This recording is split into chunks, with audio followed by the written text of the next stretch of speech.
নমস্কার সবাইকে। আজকে আমাদের আলোচিত টপিক হচ্ছে চালান ও ক্যাশ মেমো। চালান ও ক্যাশ মেমো আমাদের এসএসসি পরীক্ষার জন্য খুবই গুরুত্বপূর্ণ একটি টপিক।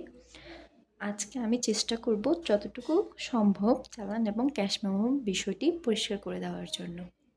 তো প্রথমেই আসি চালানের কথায়। চালানের সবার প্রথমে আমাদের একটাই কাজ থাকবে,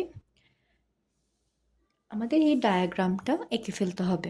পরীক্ষার খাতায় যখন আমাদেরকে বলবে, বেশিরভাগ খ নং প্রশ্নে আসে চালান অথবা ক্যাশ মেমো তৈরি করো।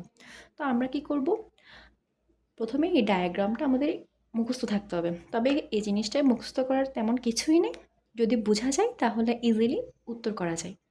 তো প্রথমে আসি, একটা বক্স করব। এরপর এখানে যদি চালান তৈরি করতে বলে চালান লিখব, আর যদি ক্যাশ মেমো তৈরি করতে বলে ক্যাশ মেমো লিখব। ডান কর্নারে তারিখ দিব, যে তারিখ প্রশ্নে উল্লেখ থাকবে ঠিক সেই তারিখটি আমরা এখানে বসাবো। চালান তৈরি করার ক্ষেত্রে বাম কর্নারে চালান নং লিখব, এর নিচ বরাবর ক্রেতার নাম লিখব, ঠিকানা লিখব। আমাদেরকে প্রশ্নে ক্রেতার নাম দেওয়া থাকতে পারে, তবে ঠিকানাটা বেশিরভাগ সময়ই দেওয়া থাকে না। তারপর আমরা এখানে আরেকটা বক্সের ভিতর আরেকটা বক্স করব ছোট, ওখানে থাকবে ক্রমিক নং, মালের বিবরণ, দর, টাকা, পরিমাণ, টাকার পরিমাণ। এখন আমি জিনিসটা বোঝাই। ক্রমিক নং মানে বেশিরভাগ সময় আমাদেরকে একটা লেনদেনই দেওয়া হয়, তাই আমরা ক্রমিক নং অনুযায়ী লেনদেনগুলো বসাবো।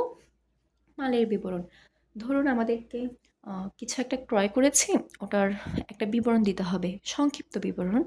ধরুন আমরা তেল ক্রয় করেছি বা ময়দা ক্রয় করেছি বা চিনি ক্রয় করেছি, তো আমাদেরকে ঠিক ওরকম সংক্ষিপ্ত বিবরণ দিতে হবে। দর, টাকা। দর মানে হচ্ছে কত টাকার দরে আমরা জিনিসটি ক্রয় করছি। আমরা সচরাচর বলে থাকি যে 100 টাকা দরে আমরা ধরেন কোনো একটা চালের কেজি 100 টাকা, তখন আমরা এরকম দরটা লিখব। যত টাকা দর বলবে তত টাকা দরটা লিখব। পরিমাণ মানে আমরা ঠিক কতটুকু পরিমাণে ক্রয় করছি। 100 টাকা দরে ধরুন 120 কেজি চাল ক্রয়, বা 100 টাকা দরে 120 কেজি বা 130 কেজি কিছু একটা ক্রয় করছি, ওটার পরিমাণটা। মানে এখানে পরিমাণ হবে কেজি, লিটার অথবা প্যাকেট বা টি আকারে। এই দুইটা দর এবং পরিমাণ জিনিসটা আমরা গুণন করে আমরা টাকার টোটাল অ্যামাউন্টটা বসাবো। বসানোর পরে যদি আমাদেরকে লেনদেনের সাথে কারবারি বাট্টা দেওয়া থাকে, তখন আমরা কারবারি বাট্টাটা বাদ দিব, বাদ দিয়ে এখানে বসাবো।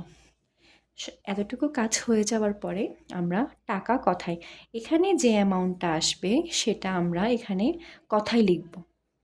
কথায় লেখা শেষে আমরা সবসময় মাত্র কথাটি যোগ করব। এরপর চালানের ক্ষেত্রে হবে সবসময় বিক্রয় শর্ত, বিশেষ দ্রষ্টব্য দিয়ে ভুল ত্রুটি সংশোধনযোগ্য। বিক্রয় শর্তের জায়গাটাও খালি থাকবে, আর এখানে ডান কর্নারে হবে বিক্রেতার স্বাক্ষর। বিক্রেতার স্বাক্ষরের জায়গাটাও আমাদের খালি থাকবে। এরপর আসি আমরা ক্যাশ মেমোর ক্ষেত্রে। ক্যাশ মেমো হচ্ছে আমাদের নগদে পণ্য ক্রয় বিক্রয়ের ক্ষেত্রে আমরা ক্যাশ মেমো তৈরি করে থাকি।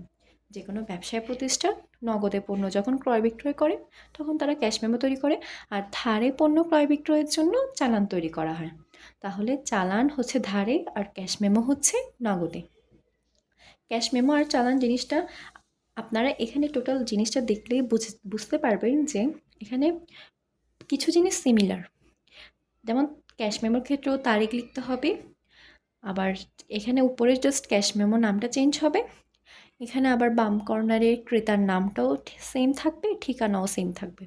এখানে জাস্ট চালান নংয়ের পরিবর্তে আমরা ভাউচার নংটা লিখব।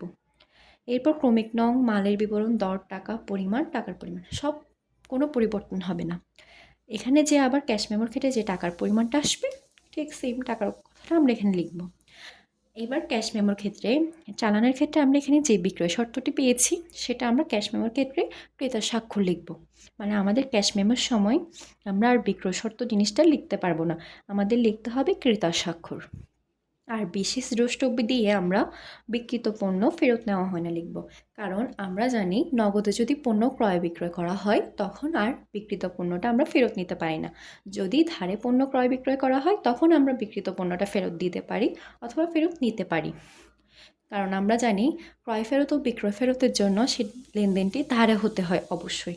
সেজন্য আমরা নগদে যখন ক্যাশ মেমো তৈরি করব তখন বিক্রিত পণ্য ফেরত নেওয়া হয় না, এই জিনিসটি আমাদেরকে লিখতে হবে। তখন আর বিশেষ দ্রষ্টব্য দিয়ে ভুল ত্রুটি সংশোধনযোগ্য লেখা যাবে না। আর এখানে বিক্রেতা স্বাক্ষরটি সেম থাকবে।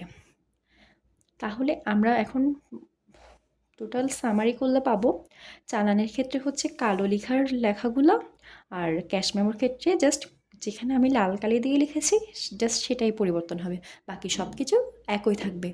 আশা করি আপনারা সবাই বুঝতে পেরেছেন। নমস্কার সবাইকে।